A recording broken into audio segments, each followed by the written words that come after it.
Shalom, Bapak Ibu, Saudara-saudari yang dikasihi oleh Tuhan Yesus Kristus. Selamat berjumpa kembali di channel Suara Rohani Kristen. Pada kesempatan malam hari ini, kita akan sama-sama mendengarkan khotbah yang akan disampaikan oleh Ibu Pendeta Dewi Basjir tentang mengalami Tuhan secara pribadi.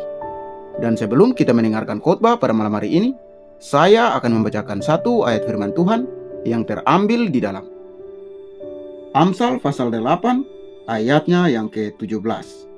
Aku mengasihi orang yang mengasihi aku, dan orang yang tekun mencari aku akan mendapatkan daku. Iya, malam hari ini saudara, ya saya mau menyampaikan firman Tuhan, yaitu dengan tema mengalami Tuhan. Ya, mengalami Tuhan. Ini sepertinya tema yang biasa ya, tetapi banyak orang Kristen yang belum mengalami Tuhan. Ya, karena saya percaya kekristenan itu bukan hanya sekedar agama saudara. Tetapi kekristenan bicara tentang hubungan pribadi kita dengan Tuhan. Mengapa banyak orang gampang goyah, gampang jatuh, bahkan gampang meninggalkan Tuhan? Ya karena mereka belum mengalami Tuhan. Iya. Sebuah hubungan yang dibangun ya, namun tanpa pengalaman bersama itu nggak mungkin saudara. Ya misalnya ada orang ya kenalan cuma di sosial media nih saudara, pacaran ya, tapi tiap kali mau diajak ketemu berjumpa pribadi ya dia nggak mau. Kira-kira tuh hubungan yang sehat atau tidak sehat saudara? Ya pasti tidak sehat. Kenapa? Karena kita nggak punya pengalaman pribadi. Demikian dengan Tuhan. Pengalaman pribadi dengan Tuhan atau mengalami Tuhan ya itu adalah sebuah pengalaman yang nyata antara kita dengan Tuhan dan bukan hanya sekedar pengetahuan teologi atau pemahaman doktrin saja. Hari-hari ini banyak orang menjalani agama Kristen itu hanya sekedar sebuah pengalaman pengetahuan teologi atau pemahaman doktrin. Kalau ditanya, kamu percaya nggak Tuhan itu ada? Saya tanya malam ini, saudara percaya nggak Tuhan ada? Ya, kenapa saudara percaya Tuhan ada? Ya, kenapa saudara percaya Tuhan ada? Ada yang tahu boleh angkat tangan? Nanti dapat sepeda loh. Ya, di mana sepedanya? Di luar, ambil aja, tahu sepedanya siapa itu, pokoknya ambil di luar ya. Jadi kalau kita ditanya lebih lagi, kenapa kamu percaya Tuhan ada? Ya, kenapa saudara? Oh, karena memang ya dari dulu, dari kecil orang tua saya mengajarkan ya Tuhan itu ada. Guru agama saya bilang Tuhan itu ada. Ya, oh saya lihat ya ada matahari, ada bulan, ada bintang, berarti Tuhan itu ada yang menciptakan. Tapi ketika kita mau berkata bahwa Tuhan itu ada, jangan hanya berhenti sampai di situ. Ya, karena itu semua adalah teori-teori yang menyatakan bahwa Tuhan itu ada. Dan semua orang secara universal tahu akan teori itu, saudara. Ya, tapi ketika kita punya iman yang... Saya difoto dulu. Sudah ya, jangan foto-foto lagi ya. Saudara, ketika kita ini punya iman yang sungguh kepada Tuhan, ya, ketika kita ditanya sama orang, kalau saya ditanya, ibu percaya nggak Tuhan Yesus itu ada? Ya saya bilang saya percaya banget, nget. Ya kenapa ibu percaya Tuhan itu ada? Ya bukan karena guru agamaku bilang Tuhan ada. Bukan karena saya melihat ada matahari, ada bulan, ada bumi. Ya itu juga memang teori tentang Tuhan itu ada, pencipta itu ada. Tetapi kalau ditanya kenapa ibu percaya Tuhan ada, maka saya akan memulai kesaksian saya di mana saya berjumpa secara pribadi dengan Tuhan. Ketika kita malam ini ditanya percaya nggak Tuhan ada, apakah saudara memiliki kesaksian pribadi tentang engkau berjumpa dengan Tuhan dan itu bisa menjadi sebuah pengalaman yang cukup membuat imanmu itu kuat di dalam Tuhan. Rasul Paulus bilang begini, tidak ada satu pun yang bisa memisahkan aku dari Kristus. Apakah itu kelaparan, aniaya, ketelanjangan, kemiskinan, kematian sekalipun tidak sanggup membuat aku berpisah dari Kristus. Kenapa? Satu alasannya kata Rasul Paulus, karena aku sudah berjumpa dan mengalami Kristus. Dan itu cukup.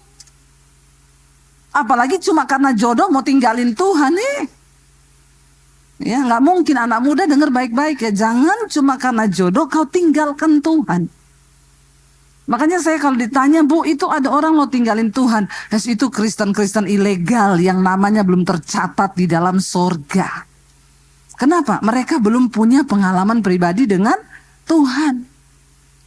Nah, kita punya nggak malam ini, saudara? Jangan cuma sekedar kita bilang kita percaya bahwa Tuhan itu ada. Tapi kita nggak punya pengalaman pribadi dengan Tuhan. Setiap kita wajib punya pengalaman pribadi dengan Tuhan. Mengalami Tuhan itu sendiri. Ya, mengalami Tuhan bukan hanya bicara tentang doktrin, bukan bicara tentang pemahaman teologi, tetapi melibatkan Tuhan, itu bicara tentang interaksi kita yang lebih dalam dengan Tuhan. Ya, di mana lewat hubungan yang dalam dengan Tuhan itu membawa perubahan dalam hidup kita, katakan. Sudahkah hidup kita berubah? Sudah, Bu, dulu kurus sekarang gendut. Ya, itu bukan perubahan, saudara, itu perkembangan. Ya, mengembang ke kanan dan ke kiri. Mengalami Tuhan adalah sebuah hubungan yang melibatkan interaksi kita dengan Tuhan yang dalam, dan itu membawa perubahan dalam kehidupan kita secara pribadi. Sehingga orang yang mengalami Tuhan hidupnya nggak sama lagi. Amin. Dulu merokok, sekarang narkoba, Bu. Itu ketemu setan, bukan ketemu Tuhan itu.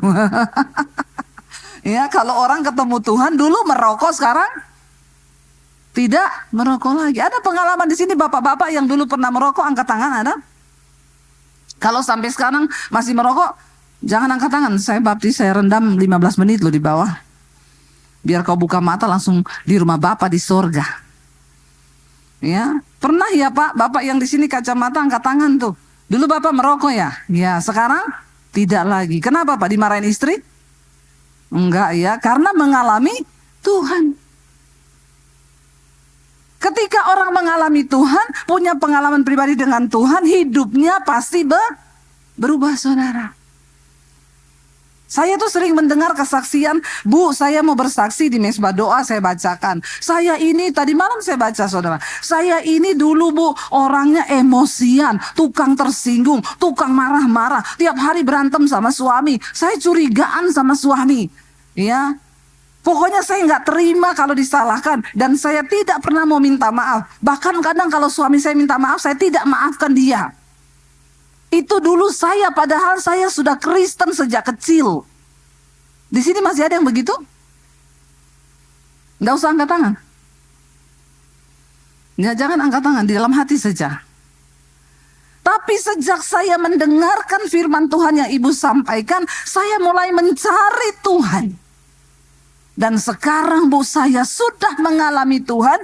Sekarang saya tidak pemarah lagi, tidak tersinggungan lagi, tidak emosi lagi, tidak sakit hati lagi. Bahkan sekarang kalau saya ribut dengan suami, saya duluan yang minta maaf. Jadi rumah tangga kami sekarang dipenuhi dengan sukacita dan damai sejahtera. Karena aku mengalami Tuhan. Amin, saudara.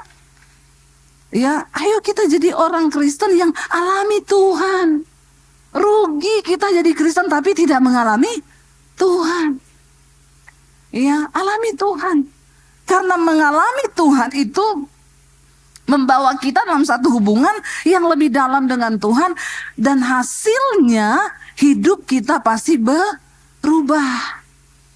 Kalau ada orang Kristen hidupnya nggak berubah-berubah, saya tuh bertanya loh, dia ini ketemu Tuhan atau ketemu hantu? Ya, karena Tuhan kalau dibalik-balik jadi hantu loh, saudara. Jangan dibalik-balik, Tuhan tuh tetap Tuhan, amin. Ada orang Kristen puluhan tahun hidupnya nggak berubah. Yang emosi-emosian terus, yang tersinggungan terus, yang mabok-mabok terus, selingkuh terus. Nah, ini kekristenan macam apa? Kalau orang ketemu Tuhan, dia pasti mengalami perubahan.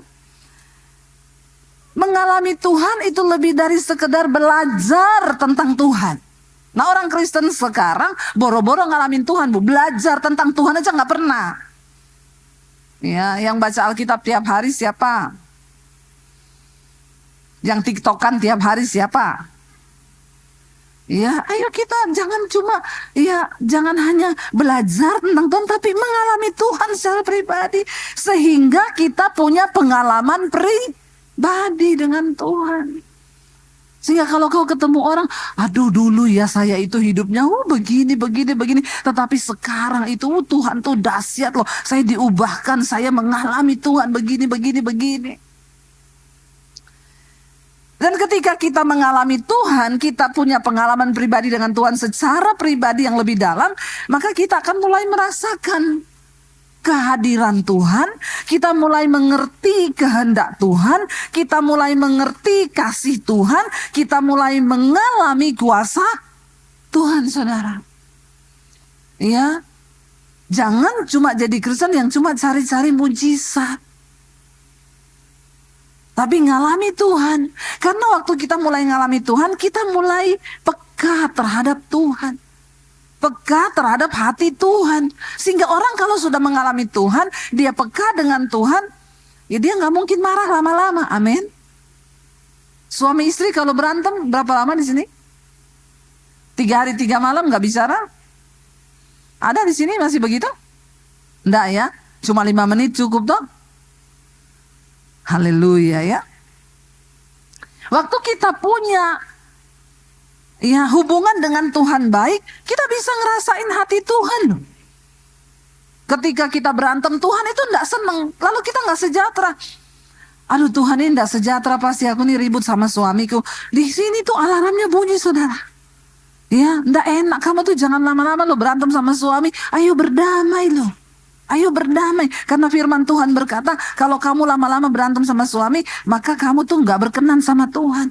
Jauh dari berkat Tuhan. Lalu kita cepat-cepat berdamai. Ya, itu orang yang mengalami Tuhan tuh begitu, saudara. Kita akan mulai mengalami kuasa Tuhan karena kita mengerti perasaan Tuhan. Kita peka mendengar suara Tuhan, maka kita akan mulai mengalami Tuhan dan mengalami kuasa Tuhan, saudara. Perjumpaan pribadi dengan Tuhan, ya, itu akan membawa kita dalam pengalaman dengan Tuhan, dan pasti kita akan mulai mencari Tuhan lewat doa, ya. Lewat pemahaman Alkitab, kita mulai punya pengalaman di dalam perjalanan hidup kita. Kenapa kita harus mengalami Tuhan? Karena perjalanan hidup ini melelahkan kalau kita tidak bersama dengan Tuhan, saudara. Capek. Hidup ini kan bukan cuma sekedar tentang cari uang, kan? Halo? Hidup ini kan bukan cuma tentang cari pekerjaan. Hidup ini bukan cuma tentang cari jodoh, amin anak-anak muda. Ya, hidup ini bukan cuma tentang cari sesuatu yang kita butuhkan di dunia ini. Tapi hidup yang singkat di dunia ini harus kita pakai untuk sungguh-sungguh yang pertama mencari Tuhan. Bukan beragama.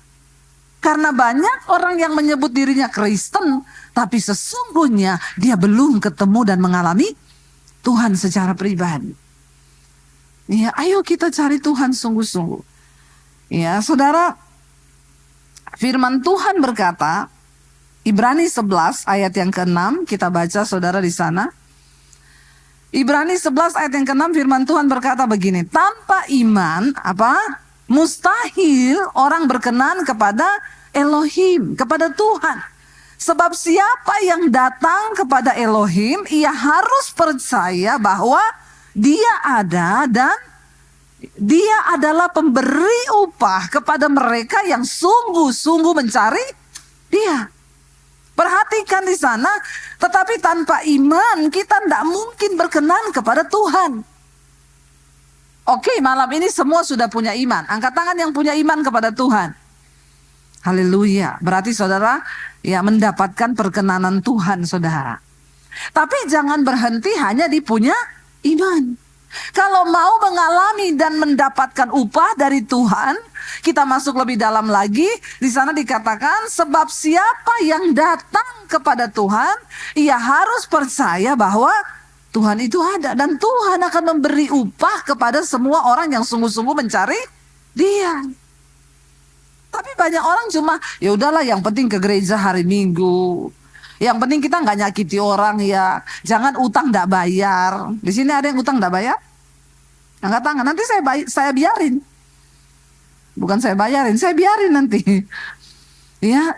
Tapi lebih dari itu saudara, kenapa kita harus cari Tuhan sungguh-sungguh? Karena ayat ini berkata orang yang sungguh-sungguh cari Tuhan dapat apa? Upah. Kalau Tuhan yang kasih kita upah, kira-kira upahnya itu ya upah yang wow apa tidak saudara? Bukan cuma wow, tapi wow. Coba bilang. Nah gitu ya. Orang Makassar EDD ya. Semangat nih. Ya. Jadi saudara, kalau Tuhan yang kasih upah, ya kita dikasih upah sama manusia saja kita seneng loh. Apalagi yang kasih kita upah itu Tuhan. Jadi jangan hanya berhenti di beriman, jangan hanya berhenti di percaya, tapi ayat ini berkata cari Tuhan sungguh-sungguh. Karena tidak semua orang yang percaya sama Tuhan, mereka mencari Tuhan. Tidak semua saudara, ada orang yang cuma hidup kekristenannya ya biasa-biasa aja.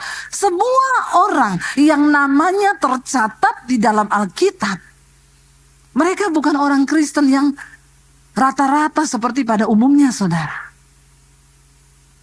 Semua nama-nama orang yang tercatat di dalam Alkitab, mereka adalah orang-orang yang mencari Tuhan dengan sungguh-sungguh dan dengan segenap hati mereka. Dan karena itu ada upah yang mereka dapat. Makanya kalau kita cuma jadi Kristen pas-pasan, tapi pengen dapat upah, pengen doanya dijawab, pengen ininya dijawab, ya nggak mungkin, jauh itu. Ayo kita mulai percaya. Ayat ini berkata bahwa Tuhan memberi upah kepada orang-orang yang sungguh-sungguh mencari Dia. Saudara, di dalam Alkitab ada satu kisah dari seorang wanita, seorang perempuan yang mengalami Tuhan di dalam hidupnya saudara. Ya, kalau kita lihat saudara di dalam Alkitab seorang wanita, dia menjamah jubah Yesus, itu ada di dalam Markus ya. Kita buka bersama Injil Markus pasal yang kelima. Ayat 24 sampai ayat 34 saudara. Ya, Markus 5 ayat 24 sampai ayat 34. Kita baca bersama. 1, 2, 3. Yesus pergi bersamanya dan orang banyak itu berdesak-desakan terus mengikutinya.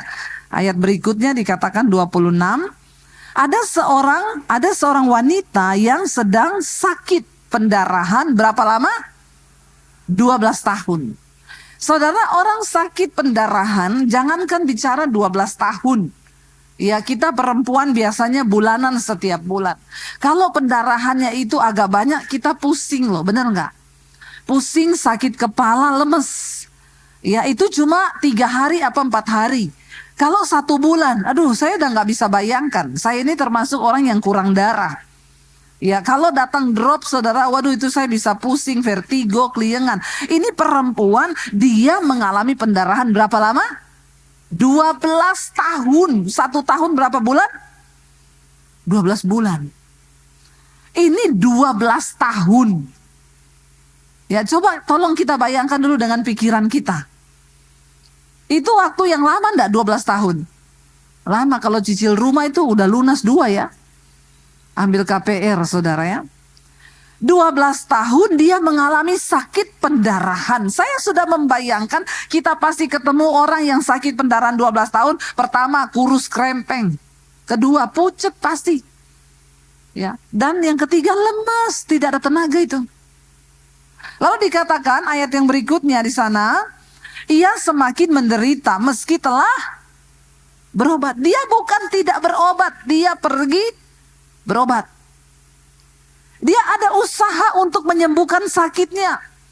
Dia pergi kunjungi berapa tabib, dokter demi dokter, dicoba semua, saudara. Ya, semua dia coba tabib, ia telah menghabiskan semua apa? Harta miliknya habis, ya. Tetapi tidak, malah makin kasihan, saudara. Dia habiskan semua hartanya. Mungkin tadi wanita ini ya orang yang cukup kaya karena dia ganti-ganti tabib. Orang kaya itu kan luar biasa, saudara ya. Kalau di Jakarta ini, saudara ya, orang kalau kaya batuk satu kali Singapura. Ya, kenapa? Kaya, uang banyak toh. Kalau besok nggak sembuh 2 kali Penang. Ya, karena banyak uang, saudara. Ya, dia berobat ke dokter mana yang dia mau. Ya beda kalau orang nggak ada duit, saudara. Biar udah batuk-batuk, muntah-muntah, menggigil, ya dalam nama Yesus, darah Yesus, ya. Nggak ada duit soalnya mau berobat, ya.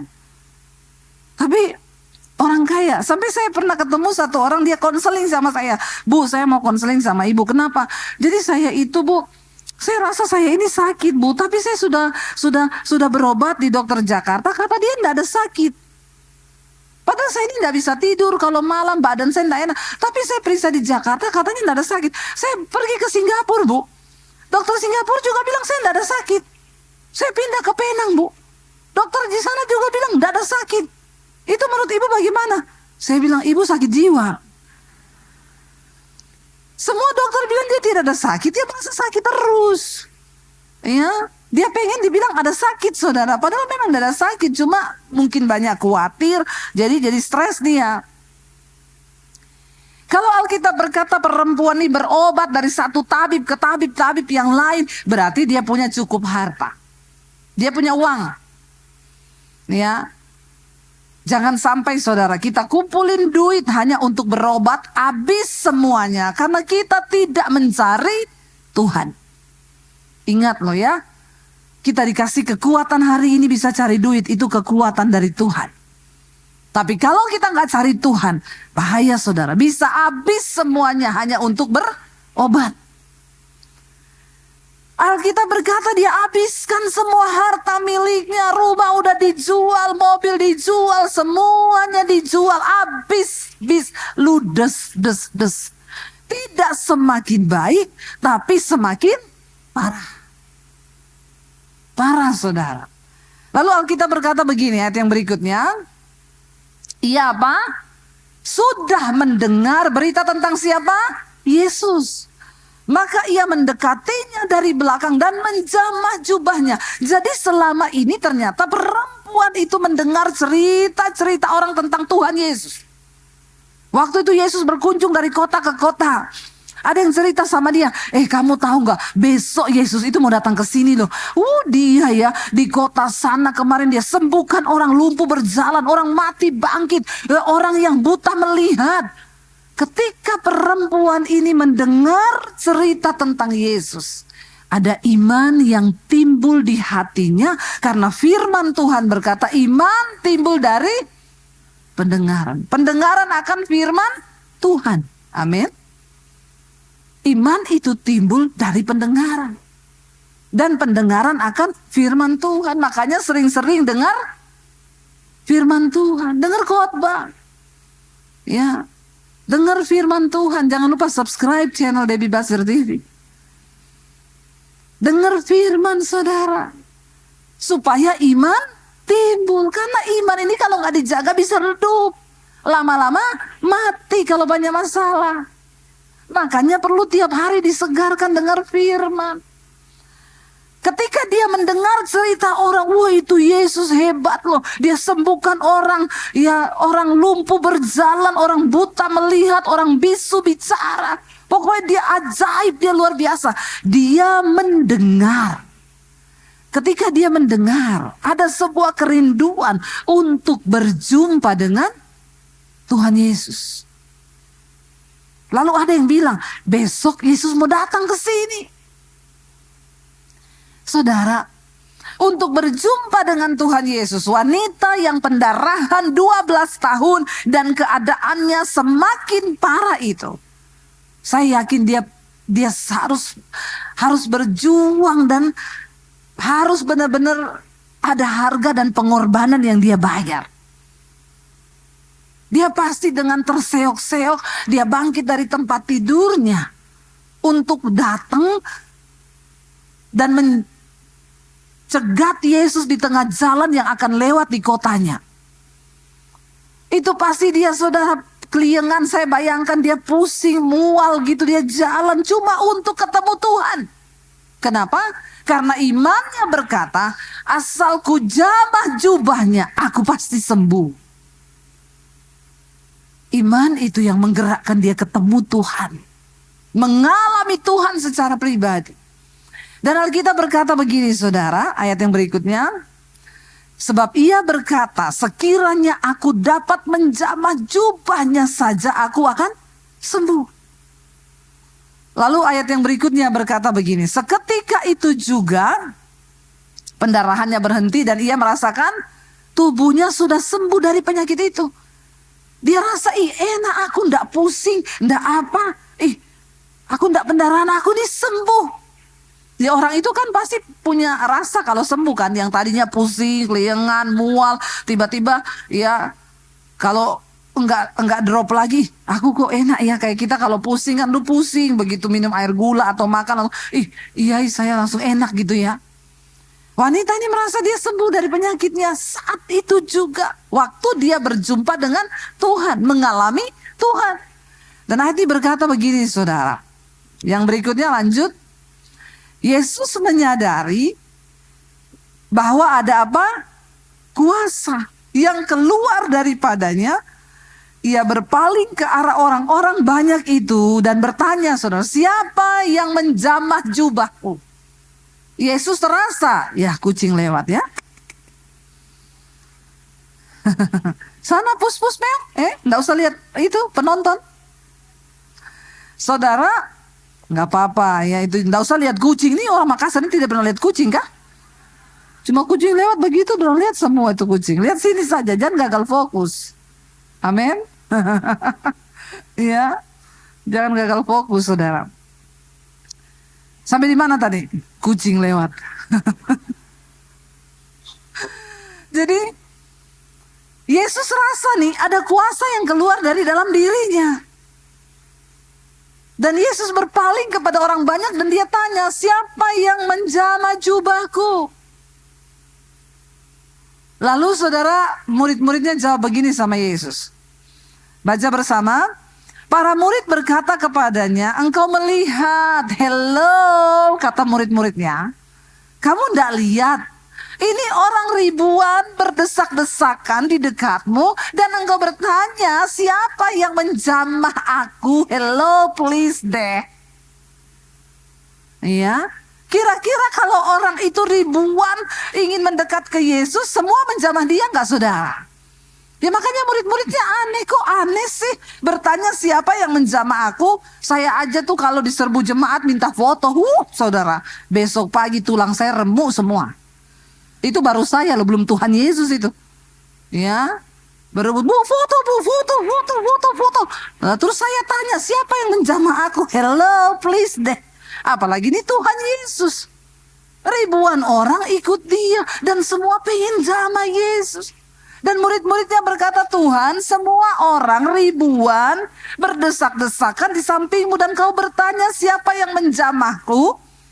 Lalu Yesus jawab apa, saudara? Yesus memandang ke sekelilingnya untuk melihat siapa orang yang telah melakukannya.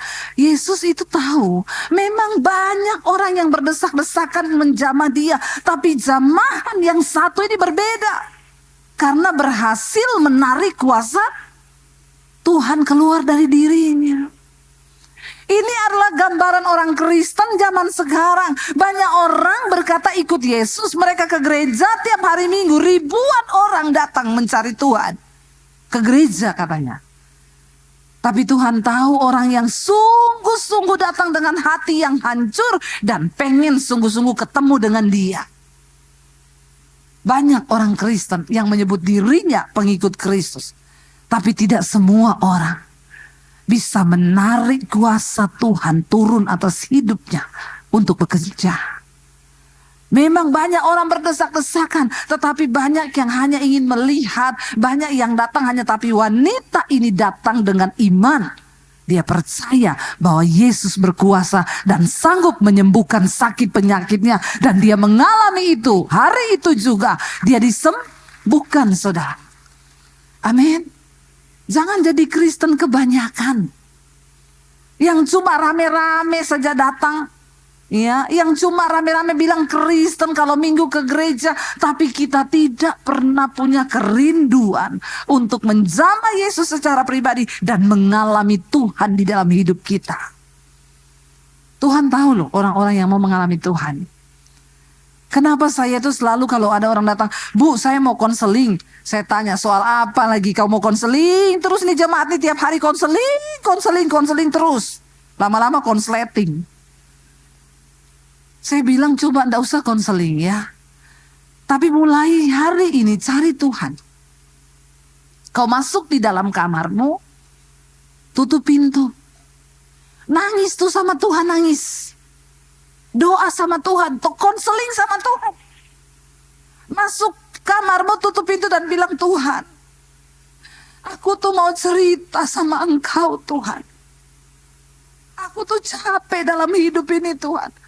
Aku pengen mengalami Engkau Tuhan. Ngomong aja saudara. Sama Tuhan tuh gak usah formal-formal. Bapa di dalam surga, pada hari ini Tuhan, kami datang. Tuhan bilang, alai lebay kau. Kita kalau punya hubungan yang dekat sama Tuhan, ya, saya yakin mana ada anak kalau dekat sama bapaknya, ya, ada anak yang dekat sama bapaknya. Misalnya anak saya mau ketemu papinya terus dia bilang, papiku. Suami saya bilang, apa anakku? Aku minta uang papi. Alay lebay lu. Mana ada begitu? Iya. Kalau orang punya hubungan yang dekat, anak saya itu saya sudah tahu. Ya, dia kalau datang dia bilang, hai Buna. Nah, dia punya panggilan sayang sama saya kalau mau minta duit. Ya, dia udah panggil Buna itu berarti dia minta duit. Ya, hai Bunaku. Ya, halo Bundaku, Bundahara. Dia mau ngomong bendahara itu. Saya kalau dia sudah begitu saya udah bilang, ngapa? Mesti ada maunya. Karena kita punya hubungan yang dekat, dia kata sebut. Tapi kalau dia nggak minta uang ketemu, hai Mami, apa kabar? Tapi kalau Buna, ini saya udah tahu, saya kenal dia. Kita sama Tuhan nggak usah pakai bahasa yang formal, saudara. Bahasa air mata pun waktu engkau datang, kau curhat, dia tahu, dia mengerti hatimu, dia tahu keadaanmu. Saya selalu bilang, ayo kurang-kurangilah konseling, amin. Nggak usah alay, nggak usah lebay, pengennya konseling terus. Orang Kristen yang suka-suka konseling itu pasti tidak baca Alkitab itu. Coba kau baca itu Alkitab, ada semua masalahmu di situ. Dede, tahu adik kau ini. Ya, baca mau kau itu Alkitab. Supaya kita tahu kebenaran. Waktu kita baca Alkitab baru, oh ada ternyata ini di Alkitab. Ada semua ada. Enggak ada yang enggak ada.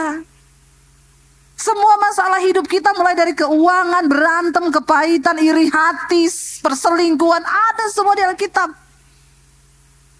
Masalahnya, ya kita mau cari Tuhan dah. Kita mau mengalami Tuhan gak? Ya saya ini dulu bersyukur loh, waktu saya pertama ketemu Yesus, karena saya bukan dari orang Kristen. Jadi kan memang saya tidak punya, dan dulu belum ada handphone, dan saya ini nggak punya banyak kenalan pendeta-pendeta. Saya dilarang keluar rumah, saya tidak boleh ke gereja, apalagi waktu ketahuan saya sudah jadi Kristen. Sama sekali tidak boleh bergaul dengan orang Kristen manapun. Saya bersyukur.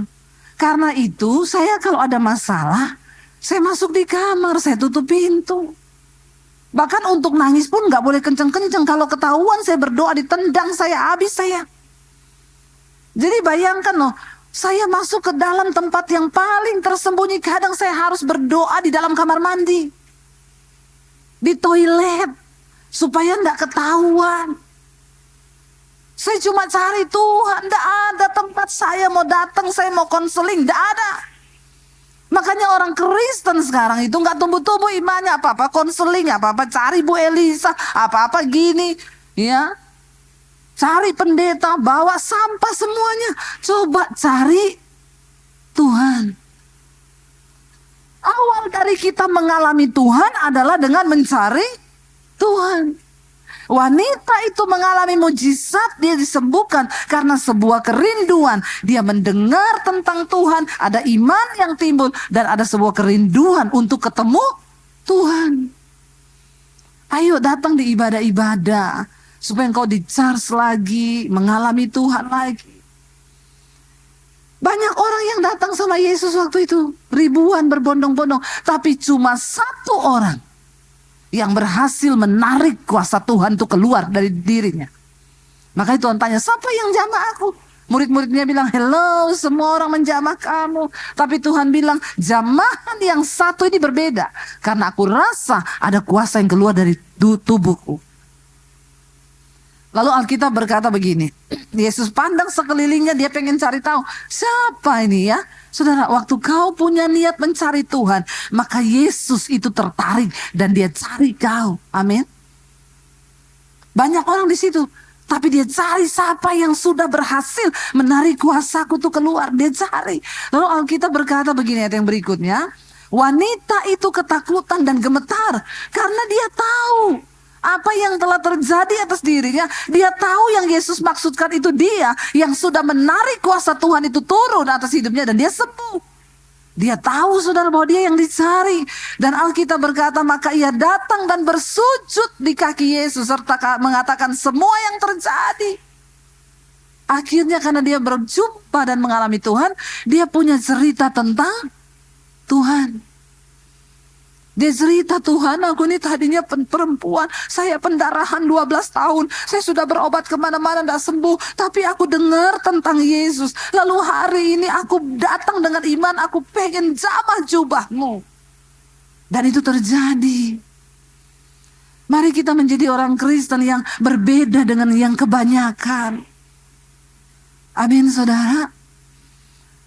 Dan Yesus berkata kepada perempuan itu begini, saudara. Yesus berkata, anakku, imanmu telah menyelamatkanmu. Pergilah dengan damai dan jadilah sembuh dari penyakitmu. Waktu engkau mencari Tuhan, ayat tadi berkata, barang siapa berpaling kepada Tuhan, dia harus percaya bahwa Tuhan itu ada. Dan Tuhan adalah pemberi upah kepada mereka yang sungguh-sungguh mencari Dia. Tuhan selalu memberi upah. Dia tahu hatimu. Malam ini saya tidak tahu saudara datang dengan persoalan apa. Tapi biar kita datang dengan sebuah kerinduan. Kita pengen ketemu Tuhan malam ini. Amin, saudara. Biar kita datang kepada Tuhan dengan sebuah kerinduan. Tuhan, kami yakin dan percaya bahwa Engkau Tuhan yang tidak pernah lalai, tidak pernah gagal. Engkau sanggup melakukan segala perkara di hidup kami. Saya undang para imam musik maju ke depan. Kita akan berdoa malam hari ini. Tidak peduli seberat apa persoalanmu. Enggak peduli selama apa. Mungkin engkau sudah mencari jalan keluar. Perempuan itu 12 tahun. Dia sudah mencoba mencari dengan kekuatannya. Semua habis. Harta habis. Jangan tunggu semuanya habis. Tapi malam ini, jadikan momen malam ini engkau datang untuk mencari Tuhan secara pribadi. Amin, saudara. Biar kita mau datang pada Tuhan. Kita mau bilang, Tuhan, kami pandang wajah-Mu dan kami berseru kepadamu. Karena pertolongan kami itu datang dari Tuhan. Bangkit berdiri bersama saudara. Bapak, Ibu, saudara-saudari yang dikasihi oleh Tuhan Yesus Kristus, kita telah bersama-sama mendengarkan khotbah yang telah disampaikan oleh Ibu Pendeta Ibu Basjir tentang mengalami Tuhan secara pribadi. Kiranya lewat khotbah yang telah kita dengar pada malam hari ini, memberkati setiap kita orang percaya. Dan di akhir video ini, kita akan sama-sama menyaksikan suatu renungan firman Tuhan yang akan disampaikan oleh Ibu Cornelia. Selamat menyaksikan. Tuhan Yesus memberkati. Selamat malam, Bapak, Mama, anak-anak yang diberkati oleh Tuhan. Di mana judul bacaan dia katakan, dalam Mazmur pasal 40, syukur dan doa untuk pemimpin biduan Mazmur Daud. Dalam ayat yang kedua dia katakan, aku sangat menanti-nantikan Tuhan, lalu ia menjenguk kepadaku dan mendengar teriakanku minta tolong. Di dalam ayat yang ketiga dia katakan, ia mengangkat aku dari lubang kebinasaan, dari lumpur rawa. Ia menempatkan kakiku di atas bukit batu. Ia menetapkan langkahku. Ternyata Daud, dia mau supaya dia diberkati oleh Tuhan. Walaupun dia dalam jebakan orang yang selalu dikejar-kejar, tetapi dia percaya bersama dengan Tuhan. Dia tidak akan jatuh. Dia tidak akan tersandung apabila hatinya melekat kepada Tuhan. Apapun masalah yang terjadi, dia tetap percaya bahwa Tuhan menopang dia. Tuhan menjaga dan memelihara dia. Dengan demikian, musuh berlaksa-laksa, musuh daripada Daud beribu-ribu mengejar akan langkah daripada Daud. Ternyata mereka tidak akan menemukan Daud karena Tuhan menopang dia. Kepak sayapnya selalu menaungi dia. Bap mama saudara sekalian yang diberkati oleh Tuhan, di mana dalam ayat yang keempat ia memberikan nyanyian baru dalam mulutku untuk memuji Allah kita. Banyak orang akan melihatnya dan menjadi takut, lalu percaya kepada Tuhan. Kepercayaan Tuhan tetap memberi satu ketekunan, kekuatan bagi Daud, sehingga dia tidak akan goyah. Walaupun begitu banyak musuh dan setru, tetapi dia tetap kuat bersama dengan Tuhan. Dia tidak pernah takut kepada musuh dan setru yang mengejar akan dia. Dia percaya di tengah-tengah musuh, dia bersama dengan Tuhan. Pasti dia akan menang. Bap mama saudara sekalian yang diberkati oleh Tuhan, Tuhan membutuhkan hati kita. Terkadang hati kita terombang-ambing, melihat banyak orang dan ada keraguan-keraguan yang terjadi, sehingga apa yang dia inginkan selalu gagal dan gagal. Tetapi pribadi daripada Daud, dia tetap kuat bersama dengan Tuhan, karena dia percaya Tuhan pasti akan membela dia, karena dia diangkat oleh Tuhan, dia dipelihara oleh Tuhan seperti biji matanya. Pemazmur 17 ayat 8 dia katakan demikian, dia tetap kuat, dia tetap tegak berdiri, dan dia tidak akan diombang-ambingkan. Bap mama saudara sekalian yang diberkati oleh Tuhan, di dalam ayat yang ke-7, engkau tidak berkenan kepada korban sembelihan dan korban sajian, tetapi engkau telah membuka telingaku korban bakaran dan korban penghapus dosa. Tidak engkau tuntut. Dalam ayat yang ke-8 dia katakan, lalu aku berkata, sungguh aku datang, dalam gulungan kitab ada tertulis tentang aku. Dalam ayat yang ke-9, aku suka melakukan kehendak-Mu ya Allahku, Taurat-Mu adalah dalam dadaku. Ternyata Daud menyimpan firman dalam dada dan dalam hatinya. Dia terus menyimpan dan merenungkan itu. Taurat adalah firman. Firman itu barang siapa merenungkan firman Tuhan dalam hidupnya, dia diberkati. Apa saja yang diperbuatnya selalu berhasil dan berhasil.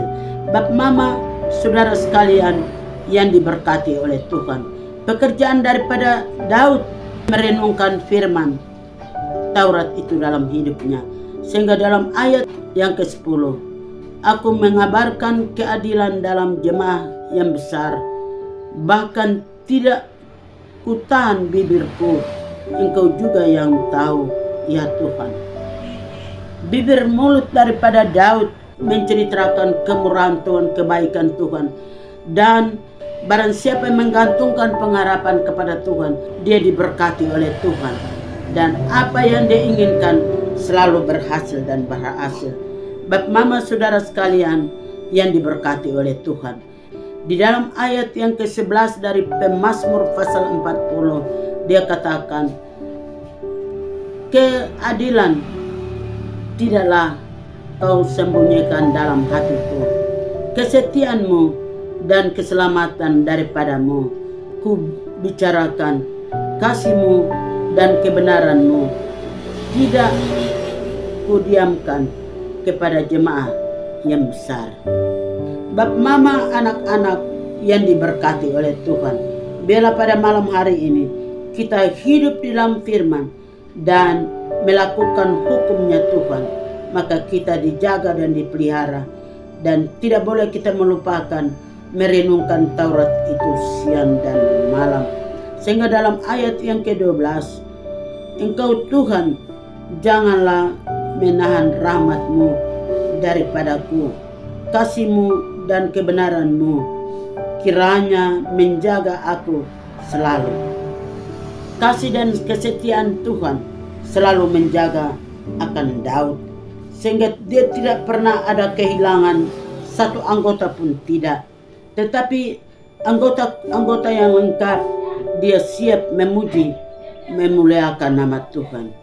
Sebab dalam ayat yang ke-13 dia katakan, sebab malapetaka mengepung aku sampai tidak terbilang, banyaknya akan telah mengejar aku oleh keselamatanku, sehingga aku tidak sanggup melihat. Lebih besar jumlahnya daripada rambut di kepala, sehingga hatiku menyerah hanya kepada Tuhan. Ayat yang ke-13 dia katakan, berkenanlah kiranya Engkau ya Tuhan untuk melepaskan aku. Tuhan segeralah menolong aku. Di dalam ayat yang ke-16, biarlah mendapat malu dan tersipu-sipu mereka semua yang ingin mencabut nyawaku. Biarlah mundur dan kena noda mereka yang menginginkan kecelakaanku. Ternyata ada yang merencanakan kecelakaan bagi Daud, tetapi pribadi daripada Daud, dia aman dalam perlindungan Tuhan. Tidak pernah hati kecilnya goyah, tetapi hatinya tetap kuat. Musuh-musuh beribu-ribu laksa dari samping kiri kanan, dari depan dan belakang, tetapi dia percaya apabila Tuhan yang membela dia, tidak ada yang sanggup meraba diri daripada Daud. Dengan demikian kita tetap kuat di dalam Tuhan. Kita percaya bahwa apa yang Tuhan lakukan itu adalah iya dan amin. Di dalam ayat yang ke-16, biarlah terdiam karena malu mereka yang mengintai aku, syukur-syukur. Di dalam ayat yang ke-17, biarlah bergembira dan bersukacita karena Engkau, semua orang yang mencari Engkau. Biarlah mereka yang mencintai keselamatan daripadamu tetap berkata, Tuhan itu besar.